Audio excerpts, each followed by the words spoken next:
Good afternoon, good morning, wherever you're at. My name is Holly Rainwater, and I appreciate all of you joining for our Mastering DER Skills webinar series. We're really excited to have everyone with us today. Just wanted to give you a brief introduction of Spark TS.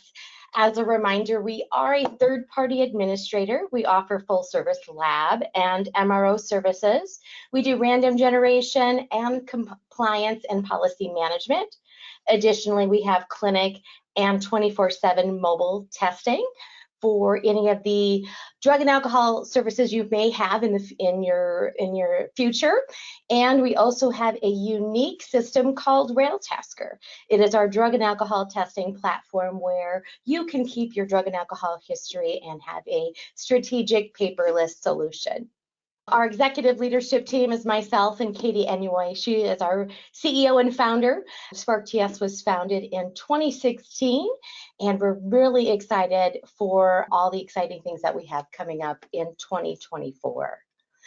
I am Holly Rainwater. I'm a certified DER, certified employee assistance professional, and substance abuse professional, and I am the vice president here at Spark TS. Today, when we talk about mastering your DER role, the intent is to have it somewhat an open forum. Please don't be afraid to ask questions, or if you have a best practice, I have Georgia and Lynn and Rachel on the back end helping going through our questions that may come in, but we want to make sure that we make this series valuable to you. We've got a lot of interesting things that we can bring up, things that you can talk through. We're going to talk about why, or what is a DER, what is your why? Why are we doing what we're doing? Additionally, we're going to talk about drug and alcohol history, some DOT regulations and best practices. What to expect. The designated employer representative, actually, this is a regulated term. So DER, a lot of times I would hear you're a designated employee representative. That's not the case. You're really an employer representative. You are representing your company is what your role is. And as the DER, Part 40 tells us what that role is, okay? It's authorized. It's an employee authorized by the employer to take immediate action to remove employees from safety-sensitive duties or cause employees to be removed from covered duties and to make the decisions to test and in the evaluation process. The DER also receives test results and communicates for the employer consistent with the requirements of Part 40. Really what you're doing is all those drug tests that come in, they're coming to you. You're making the determination on what to do next, okay? Every DOT employer needs a DER, okay? Now, company policies, if you're using a non-DOT regulated role, depending on the state may say you need to have a program manager, so make sure you're looking at your state laws in that regards. But this is a great best practice in a company policy is to incorporate a DER or a drug and alcohol program manager to manage those drug and alcohol functions, to remove people from service, to make sure that everything is consistent. The next thing with the DER is that actually we get here at Spark TS get asked this question a lot. Can you be our DER, Spark TS? Part 40 actually says service agents cannot act as DERs. So that DER needs to be authorized, an authorized employee of the employer. So service agents can't be that role. The DER really, again, like I said, is responsible for communicating with DOT service agents. It is inevitable. The DOT agency that you're working for could and should come out and do an audit on you. Maybe if you're a transit, maybe the state comes out to do an audit on you. You are that person, that point of contact that they will be communicating with. Every employer under DOT must assign a DER. And we work with lots of different clients, and in my past 20 years of experience, DERs come from all parts of the company. Small companies, sometimes the CEO is the DER. Many times, human resource managers are DERs. sometimes safety directors, admin assistants, managers of drug and alcohol programs, lots of different people. Sometimes we even get the wife of the CEO is the DER. So no matter the size, that there is there should be that DER. Sometimes the DER might fall in different departments. There is really no consistency. Sometimes I find a DER might even be in a medical department or benefits or HR or safety. But really, there is nothing in the regulation says where it needs to fall in an organization, but make sure when you're assigning where that DER should fall, it falls in a part that's strategic and actually will make sense. A best practice that I know working with FRA a lot, they really require that assistant DER role, but a best practice is to assign an assistant DER. Don't have 5 DERs because you want to make sure you have a consistent practice. Maybe have 1 DER with 4 assistants. Okay, you want to have that assistant DER role because you know what? At some point that DER will need to take some time off or might need coverage over a weekend. So you want to make sure that you have backup. It's critical that your collectors know who the DER is. You want to make sure that your supervisors know who the DER is because you're that person they need to call. A best practice that a lot of clients use is to have a DER hotline number. It's not necessarily one person getting all the calls. It can be triaged. The calls can come in if it's an emergency and maybe someone is assigned to be a DER during that point of time.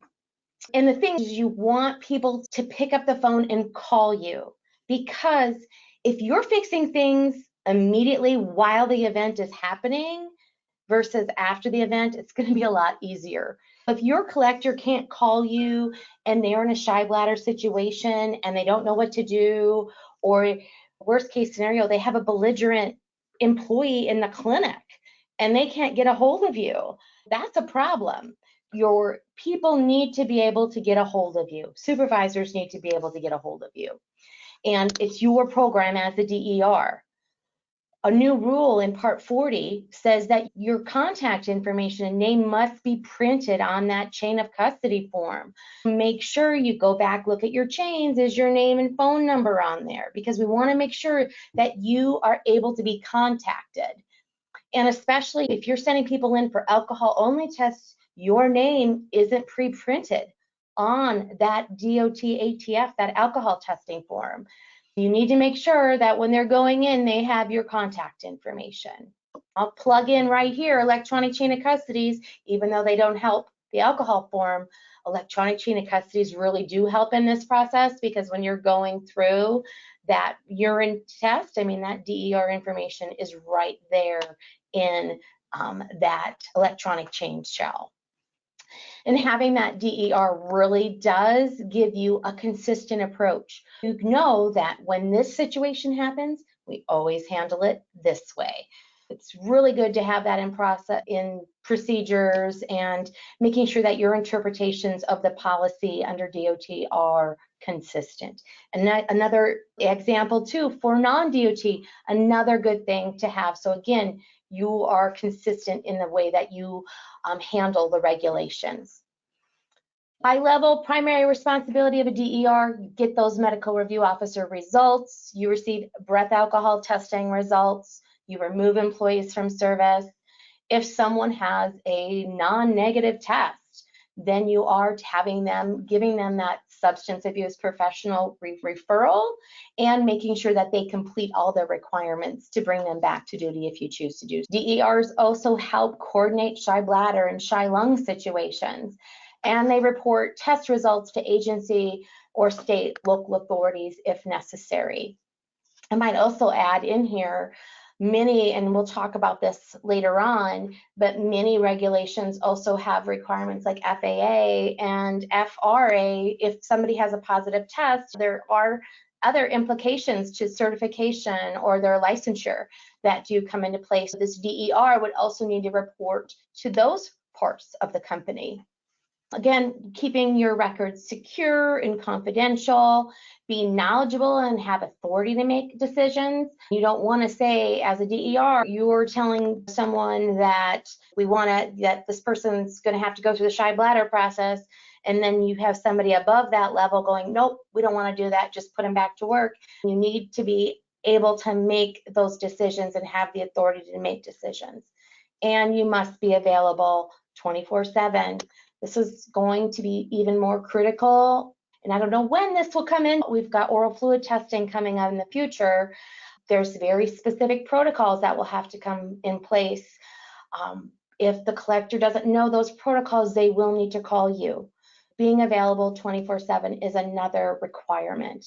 Another reason to have that assistant DER, and another reason to have a hotline, in my opinion. Service agents, they cannot be DERs, but service agents can help the DER. Some of the things that service agents do, and if anybody has other ideas of how their service agents help them, feel free to chime in or put it into the chat. Or put it into the questions. I'm not sure if we've got the chat turned on, but go ahead and put it in the questions.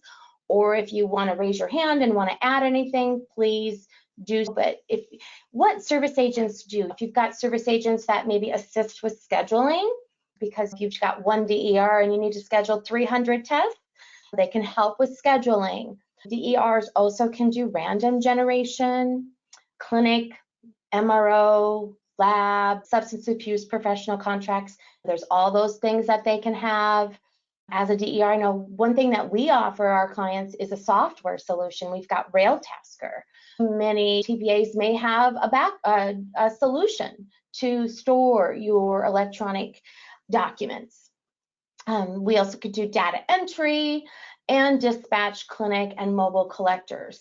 Many times the TPA is that collector, so they're managing collector certifications, managing their certificate of insurance, those type of things, versus having that DER make all those initial calls to find collectors. They're working with their TPA. Now, I'm not sure if anybody has any other, I don't see anything has anybody brought anything else up on, or I don't think I see anything on other things that a DER could do. So one of the things that I have found super critical in that role of a DER is the why, okay?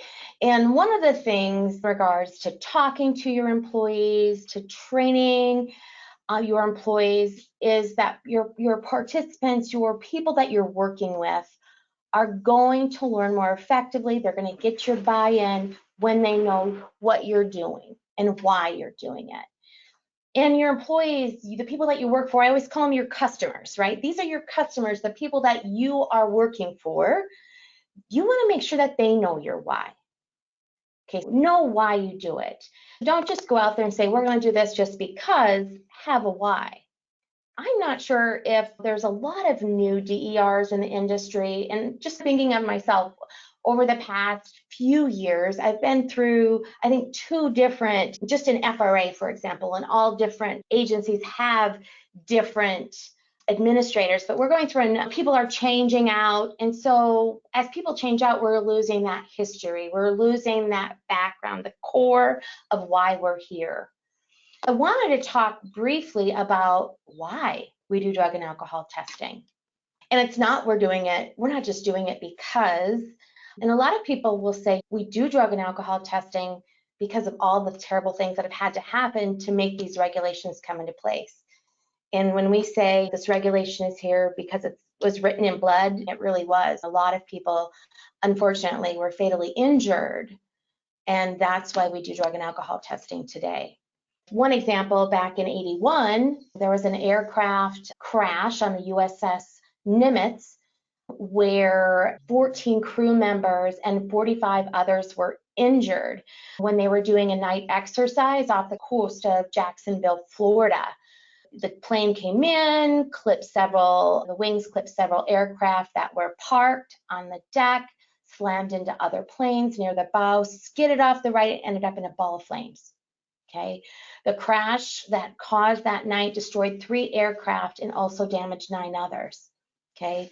When the Navy reported this out, what we also found out is 6 of the 14 that were killed had smoked marijuana heavily or used it right before the crash.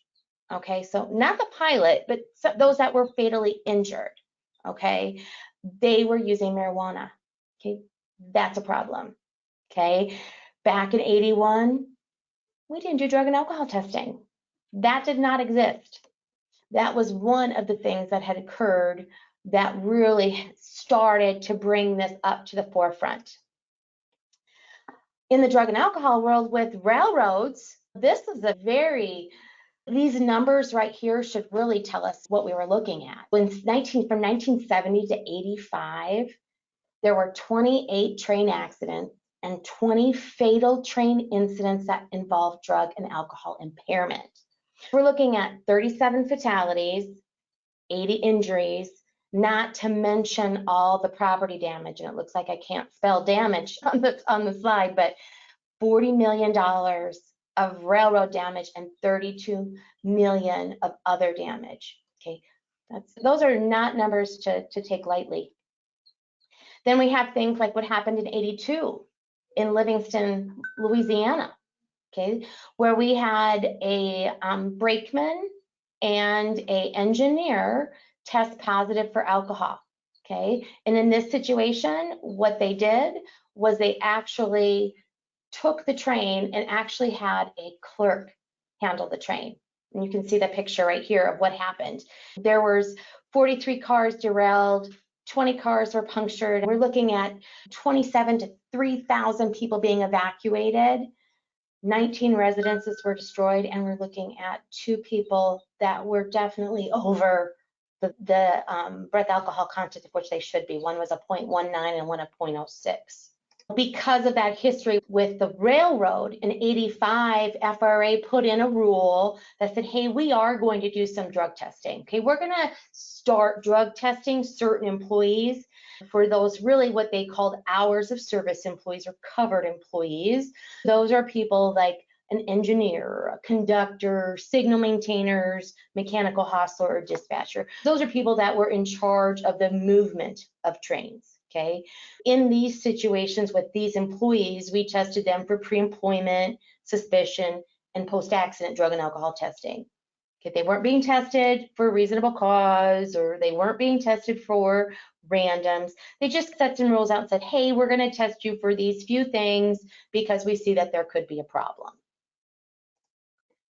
If you were around in the 80s, you might remember Just Say No to Drugs. Ronald Reagan and Nancy Reagan were very critical and pivotal in the implementation of the federal workplace drug programs and implementing them into our history. In here in 87, the Department of Health and Human Services was brought in to help really come up with federal requirements for drug and alcohol testing, because if you're going to do a federal program, we want to do it the right way. We want to do it consistently. HHS came into play, and these guidelines were published in April of 88. According to Reagan, what he says is the federal government is the largest employer in the nation, and we want to show the way towards achieving a drug-free workplace through a program designed to offer drug and alcohol users a helping hand in saving time. Drugs will not be tolerated in the workplace. We also had other things. Again, Chase, Maryland is where we had Amtrak, a Conrail train. 600 passengers were on that train with 174 injuries and 16 fatalities. The Amtrak engineer was smoking marijuana at the time, Ricky Gates.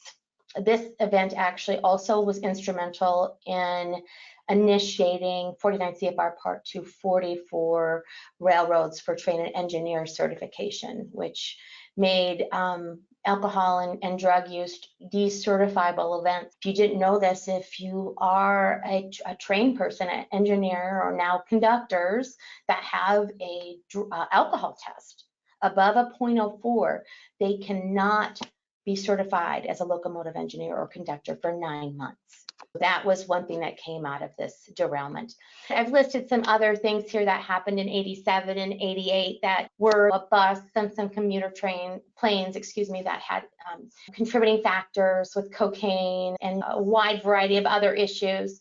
But this really led to the Congress passing the Omnibus Transportation Employee Testing Act that says that all safety sensitive employees must be tested for drug and alcohol use, and all of these different agencies needed to come up with their own rules in regards to testing those employees. Ideally, what these rules are out there to do is to prevent accidents and casualties in the workplace that result for drug and alcohol impairment. Okay, so again, 91 had a transit crash that killed 200, injured 200, and put everything out of service for 6 days. This trained motorman had alcohol in their system. They served 10 years in prison for manslaughter. Very critical.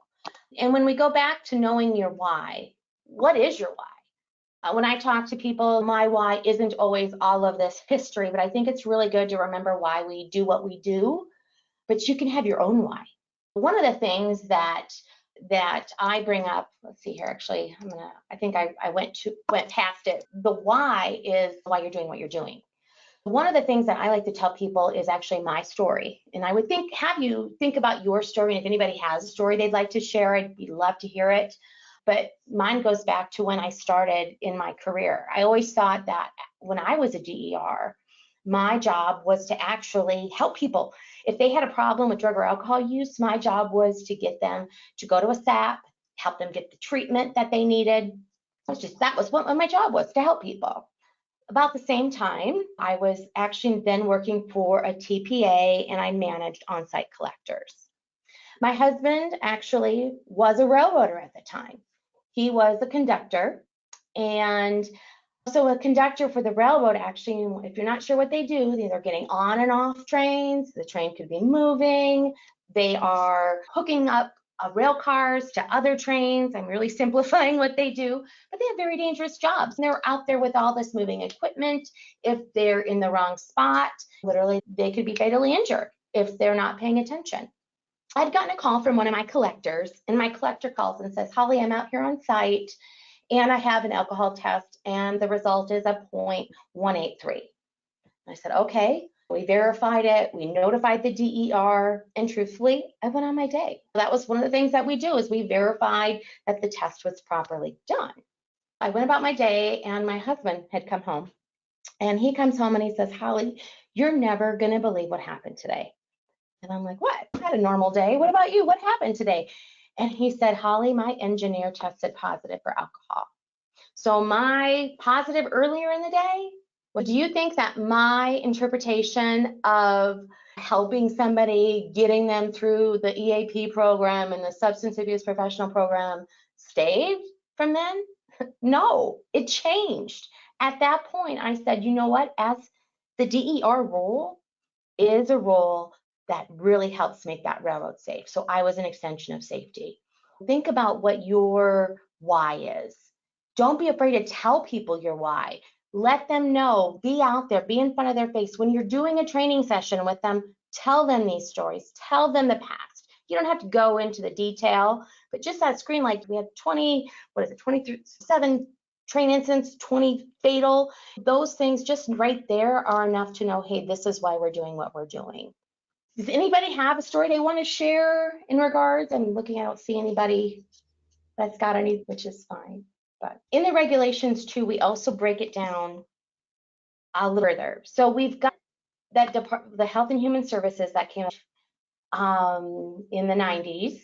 They put in requirements for federal drug testing programs, and they also covered federal employees. So HHS, if you ever look at a chain of custody, you're going to see HHS and you're going to see DOT. HHS is actually like our government employees, like EPA, the EPA, DOT employers, NASA, FBI, CIA. Those people are actually doing that HHS testing. Department of Transportation is the next group covered. and they're covered under the HHS, but that's a whole nother group. And then the regulations that govern substance abuse and mental health services are also covered under HHS. When we talk about regulations, I encourage you to know who oversees that regulation. If you have a question in Part 40, okay, Part 40 is managed by ODABC, ODABC, Office of Drug and Alcohol Testing Compliance. What is Part 40?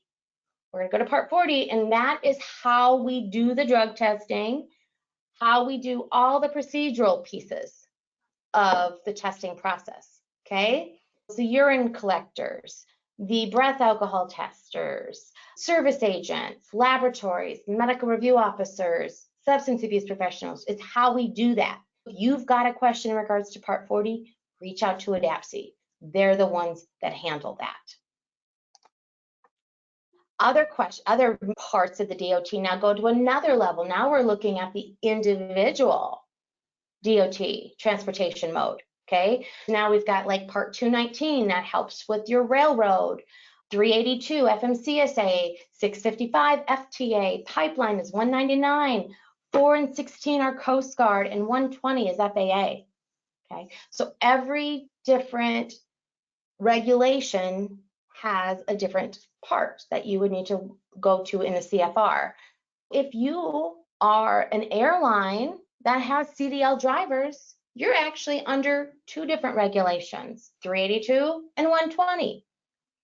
If you are a pipeline and you've got CDL drivers, you could be under both. You have to make sure that you're understanding where your people will fall. And I will tell you, you do not have to memorize each line of the regulations, okay? It is okay, and if you've ever worked with me and you've talked to me, you'll see me go and say, hold on, let me look that up. Even though I know where in the regulation it is, I want to read it. I want to make sure that we all are on the same page. This is what it says. You can really carve that out in the regulation. Don't be afraid to say, hold on, let's look it up, okay? Because if you're just spouting stuff off, you know what, that's not going to give you as much credibility as, hold on, let's look at the regulation. Let's just read it verbatim and look at it. Definitely don't be afraid to go into that regulatory guidance. Policies, okay? We've got all these different agencies. Do you need to have a written policy for your program? If you have a DOT program for FAA and a DOT program for FTA, do you need to have a written policy? Does anybody think the answer is no? The answer is definitely yes. You need to have a policy for your drug and alcohol programs, okay? Now, you also must make them available to your employees. And each regulation talks about what needs to be in your policy. Each regulation says you got to talk about who's covered, why you're testing them, what you're testing for. Many ask what a refusal is. They say how to get help. Make sure when you're writing your programs, I recommend not lumping them into one. Because when you're writing an FTA and an FMCSA program together, you've got two different programs with two different sets of requirements. Now, if you start putting them all together, you're going to have a mess. I definitely encourage you, keep your programs different. Now, the only agency that requires approval or review of a policy is FRA, where you have to actually have your policy approved before you can do your random selections. And I do know the other modes go in and agencies look at them and things like that, but under FRA, your policy does have to be approved. The other piece of the policies is with your company policy. Make sure you have a company policy, okay? Don't intertwine that company policy in with your federal policy, because especially today, with all of the new rules coming out with every state, you're going to want to make sure that they're separate. With marijuana coming legal in the states, you want to make sure that, hey, that you're going in and addressing those things. You want to make sure you're going in there and say marijuana use is prohibited while you're at work on duty. You know, you don't want to just leave it out there and open, because if you don't have something in a policy that says that, you want to make sure that you're looking at that. Definitely encourage you to talk to your attorneys in regards to that point. Make sure your policy is specific to the regulation that you are adhering to. I'll also note policies such as FMCSA require a acknowledgement. Make sure that when you're looking at your regulation and your regulatory body, that you are making sure that you are meeting those other requirements. I will know now the best, I guess I can give you this best practice. Some of the states, like Minnesota, for example, requires that you acknowledge the policy and that you acknowledge why you're being tested.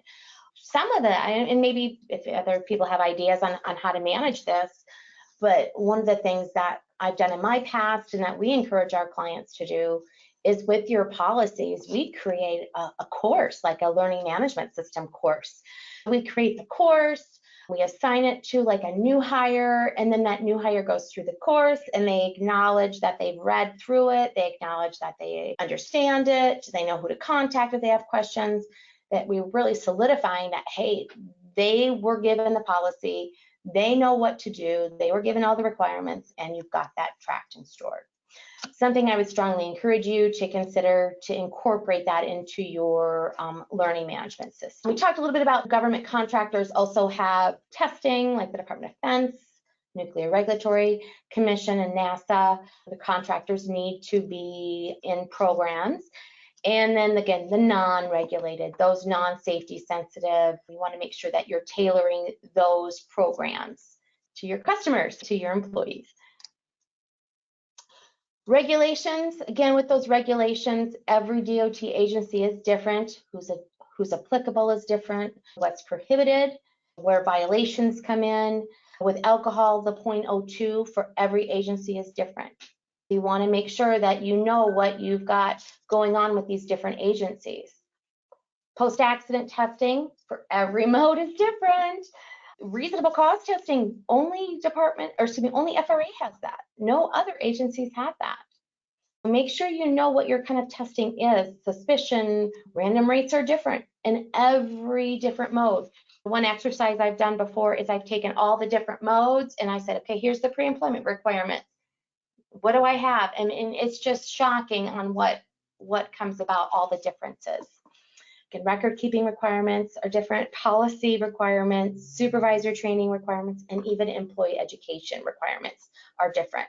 It's not a one-stop shop. Okay, you really got to make sure that you understand all of those requirements. Here's a list of who is going to be tested. I broke it down by the different modes. You can see the people that would need to be tested. I won't go into detail with that, but I wanted to just bring those type of things up. I think some of the questions we've had come up are in regards to ODAPC's oversight of Part 25, of 40.25, excuse me. So I wanted to talk a little bit about 40.25, some of the questions that have come up. When we look at 40.25, it asks us to go back in the last 2 years, okay? In the last 2 years, has an employee tested positive, refused to test on any pre-employment drug or alcohol test administered by a regulated employer to which the employee has applied for but not obtained in the past 2 years? So really, when you're doing that 40.25, you're looking back 2 years, okay? Did they have a violation in the past 2 years? Now, other regulations like FMCSA have a 3-year look back in their safety performance history records check. FRA has a 5-year look back for engineers and conductors, which we're also looking at now doing more certification for signal and dispatchers. That could also extend for that. Part 40 isn't really just Part 40. There's other pieces of Part 40, and those other agencies do come into that. But definitely you want to make sure that if you've got issues with Part 40, to reach out to ODAPC. I wanted to bring up a lot of, here we do, at SparkTS do background checks for Part 40.25. And one of the questions we get asked a lot is, hey, or We do a background check for an FRA regulated employer, and we call out to a trucking agency and they'll go, hey, go to the clearinghouse. Okay, but that's not how it works. The clearinghouse is just for FMCSA. Part 40 says that as well. FMCSA, if you're going to work for FMCSA and if you are an FMCSA employer, then you use the clearinghouse. But if you're FMCSA and you're hiring somebody from FRA, that FRA information is not housed in the clearinghouse. You need to do the paper form, go back to that FRA employer and get that information. It says if a prospective, and I have an orange here, if a prospective employee was subject to drug and alcohol testing with a DOT agency other than FMCSA, like the railroad, transit, aviation, employers must continue to request information from these DOT regulated employers who are not subject to the clearinghouse requirements. That's our paper form. I think there was a question in regards to somebody who maybe had been out for 10 years and there was a 40.25 question. I think somebody had asked if somebody hasn't worked for me for 10 years, do I do a 40.25 look over that 10-year period? And the answer is no, but you want to probably make sure that person's gone through and completed any of if they had a positive, that they've completed their processes. It's really that 2-year look back and then just doing your good faith if they haven't completed their program. Georgia, do we have any other questions like on 40.25 that might be something that we could talk through? We have one that asks if an employee marks on their 40.25 that they test positive for drug or alcohol, should immediate action be taken, or do we wait until we hear back from the previous employer? Oh, that's a good question. If you get a 40.25 back and this says that somebody's tested positive, what should you do? Do you take immediate action? I don't know, does anybody in the group want to answer that question? Anybody raising their hand? I'm trying to look through here. Oh, I see somebody. I would say in regards to the 40.25, really when you see that yes, then you're on notice, okay? If that person marked yes, and they are, let's say they're a non-DOT transferring to a DOT, and you're doing that 40.25 check, and maybe you've got them in training while this is going on, you get that yes, then you know what? Then you're on notice. You need to go out and see what's going on. I would continue to go reach out to that previous employer, but grab that employee and say, hey, this is what I'm seeing, what's going on, and they should, report that to you and let you know what's going on. And I would make sure that's cleared up before they are working safety sensitive duties, because Part 40 says that they do need to, before they perform DOT duties, they need to complete subpart O in the Part 40, like the return to duty, the SAP, the follow-up testing, those type of things. They don't need to complete follow-up testing, but if they have if their testing schedule isn't complete, they need to complete that. Does that answer that question, George? Yeah. How do when some of the things that we asked, think about how do your employees or applicants complete their 40.25s today? Some people that we work with, they do their 40.25s after that person is in their training courses. They come into the office, they hand them the 40.25 and they start training. That's one way people do it. Others, I know we've worked with a lot of clients that when we schedule the pre-employment drug screen, the 40.25 goes out at the same time. They should be able to go out and come back in about the same time.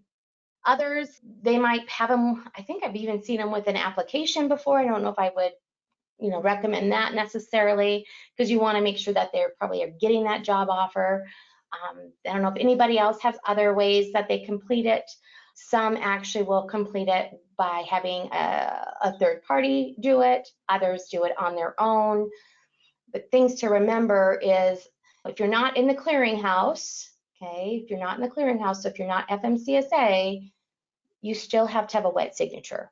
So you need to make sure that when you're getting that initial 40.25 form, you're getting that wet signature, and that doesn't mean a digital signature. That doesn't mean the applicant, using their finger and signing it on the chain. I mean, I have gotten that. I've talked to ODAPSI about that. It doesn't mean that. It means pen to paper. Yes, I know we can file taxes, we can buy a house, we can do lots of things electronically, but we cannot do 40.25s or alcohol testing forms electronically today. It is coming up, hopefully, in future regulatory events, changes, but today it is all paper. Right now, another thing I would recommend in understanding and being a better DER is to really understand that collector process and the alcohol technician process, okay? Live the process, okay? Now, I'm saying that it's a good practice to become a collector or an alcohol technician, or at least go through the training, okay? You don't have to go out and do the training. You don't have to actually do it, but to know what it means. Understand what a collection procedure looks like. How do you fill out the form? How do you seal it? How do you ship it? How do you secure it? How do you secure a restroom? All those type of things. Very important for you to know how to do. Regulatory issues, when those things happen, you'll be able to say, oh yeah, I remember from my training, this is what we do. I've got a shy bladder going on. Did they make that first attempt? Did they cross the threshold? Those are things that, as if you understand that collection process, you'll start to ask those questions. Okay. I know in my career, I've had people start the shy bladder process, and I get a call and I'll say, what time was the first attempt? And they say, we started at this time. And I said, did you cross the threshold? And I got a no before. No, he just said he couldn't go. Okay. The more about Part 40, the more about the collection process, the better DER you will be. Again, you don't have to have it be certified, but I strongly encourage you, go through the mock collections, see what it's like. Walk into a restroom. Go take a look at your restrooms. Can you secure that? If you're doing on-site collections, can you secure that? I've walked into many areas where I'm like, we do collections here, and there was like on the wall, pipes, everything. You got to know what's going on the most you can. And as a DER, and I was a DER for a large company, you can't be at every location. I've come up with things like having a form that says, here, collector, take this out. Is this what forms for managers to take out? Take pictures. Let me see what this is. Do the FaceTime videos. See what's going on. You might be surprised. There's been locations where I'm like, I guess testing's been happening here with a hole behind the stool for 2 years, and I'm just finding out about it. You want to find out what's happening because people are cheating. The fact, people are actually cheating these tests. They're finding ways. We get a lot of clinic collections that become refusals because they've started the process. It's become like maybe the collector says, oh, there's something wrong here. It's a cold sample. Then boom, we're off to direct observation. The person skips town, and all of a sudden now we've got a refusal. Become a collector. That's something else I recommend. And it also helps you become a better with your paperwork, because when you're auditing your paperwork, you're going to see what was missed. Okay, you're going to notice things that other people won't actually catch. Like one time I've caught in things like somebody used Scotch tape when they put down alcohol result. No, you can't use Scotch tape. It's got to be tamper evident if it doesn't have that the glue on it already. That's really what I've got in regards to today's discussion. Does anyone have any questions or anything that we can talk through? I see a couple. What is the process for a DER to become certified, and who offers a certification? That's a good question. Actually, it's pretty exciting. My team, 2 of our TPA leaders and myself have become certified DERs. And there's different companies that offer this. Actually, we went through NDASA. We are members of NDASA, National Drug and Alcohol Testing Association. You can find it at www.ndasa.com. And they offer a DER certification course that you can take. They have the DER course, and then they actually break it down into the special modes. You can look into those as well. I mean, if you Google it, you actually can find other companies that do offer that. Some of the other things, I know FTA has a great course, and I give FTA an attaboy because they have a great DER course.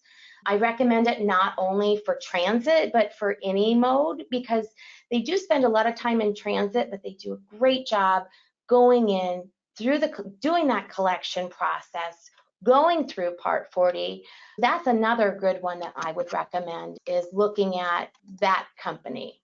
But that's a great place to start.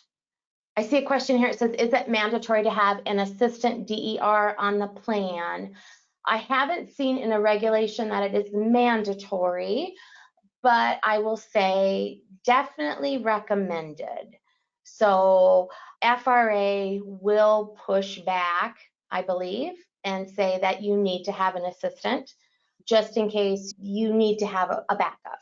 If you're sick or if you're on an airplane, okay? I was a DER, and when I'd fly, I'd have to push my calls to somebody else because for those 3 hours, I couldn't get a call. What if something happened? That is one thing that I would say is that definitely at least have somebody that can help in those situations.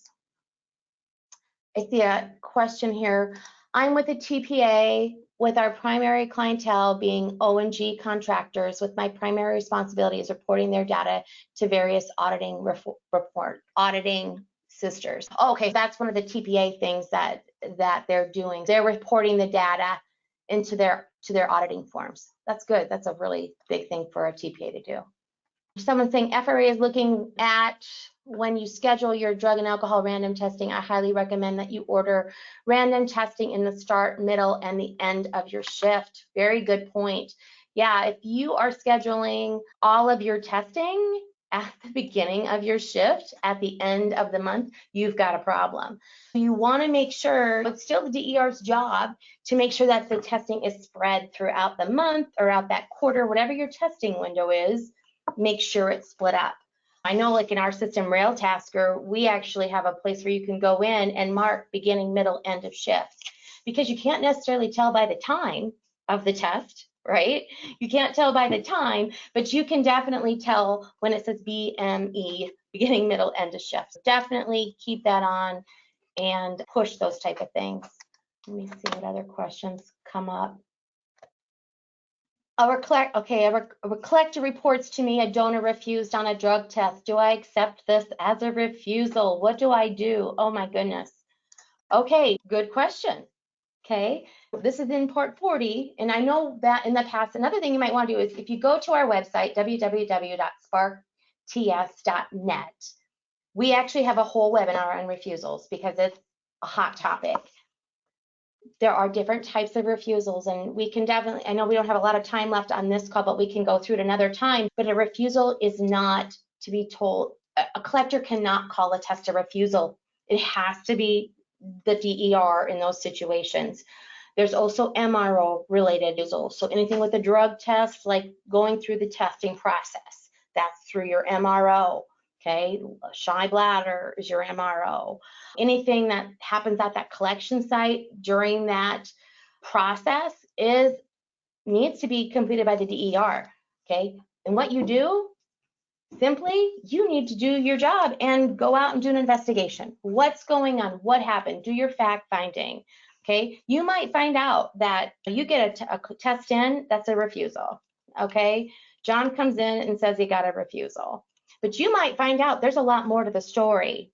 You might find out John went in to get a test, okay? When John got there, the collector was like, oh, hi, I need you to do a direct observation for me.